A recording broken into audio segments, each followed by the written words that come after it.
लोकसभा चुनाव 2024 के लिए उत्तर प्रदेश में समाजवादी पार्टी और कांग्रेस का गठबंधन फाइनल हो गया है, जिसके बाद पहली बार सपा मुखिया अखिलेश यादव और कांग्रेस नेता राहुल गांधी एक साथ मंच पर भी दिखे, जिसके बाद लोग कहने लगे कि यूपी के दो लड़के फिर से साथ आ गए हैं। इस पर केंद्रीय मंत्री साध्वी निरंजन ज्योति ने तंज कसा है। केंद्रीय मंत्री साध्वी निरंजन ने कहा कि इन दो लड़कों की जोड़ी ना साल 2017 में कुछ कर पाई थी, ना इस बार भी ये दोनों लड़के कुछ कर पाएंगे। और वैसे भी जिनकी उम्र 50 के पार है और वो अभी भी लड़के बने हुए हैं, वो क्या ही कर सकते हैं। 17 में भी तो आए थे। मैं अपने समस्त जनप्रतिनिधियों से अनुरोध करूंगा। और 17 में भी साथ में आए थे दो लड़कों की जोड़ी, जो 50 साल के ऊपर हो गए, अभी लड़के हैं। अब क्या करें, अभी ये जो 18, 17, 18, 19 साल के, उनको क्या बोलेंगे आप। वहीं इन दोनों पार्टियों के नेताओं में अदला बदली की जंग छिड़ी हुई है। अभी रविवार को बसपा सांसद रितेश पांडे बीजेपी में शामिल हुए हैं।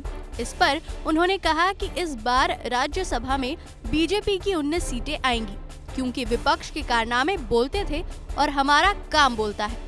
चुनाव से पहले इस तरह देखिए, भारतीय जनता पार्टी 19 से ज्यादा सीटें लेकर के आ रही है, क्योंकि काम किया। इनके कारनामे बोलते थे, भारतीय जनता पार्टी की सरकार के काम बोल रहे हैं। वहीं आगामी चुनाव में विपक्ष दलों पर साध्वी निरंजन ने संकट के बादल छाए हुए बताया।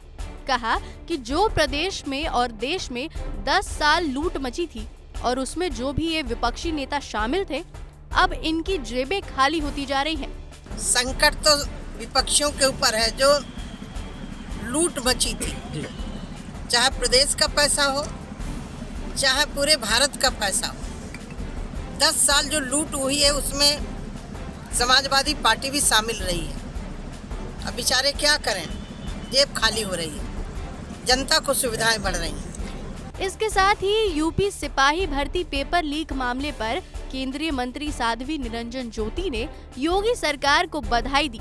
कहा, पहले पेपर लीक के बाद परीक्षा नहीं होती थी, पर अब पेपर भी रद्द किया, अराजक तत्वों पर कार्रवाई भी की गई, साथ ही परीक्षा की तारीख भी दे दी गई। लीक हुआ था पेपर, उसको दोबारा परीक्षा देने का अवसर नहीं दिया गया। मैं बधाई देती हूँ उत्तर प्रदेश के माननीय मुख्यमंत्री जी को।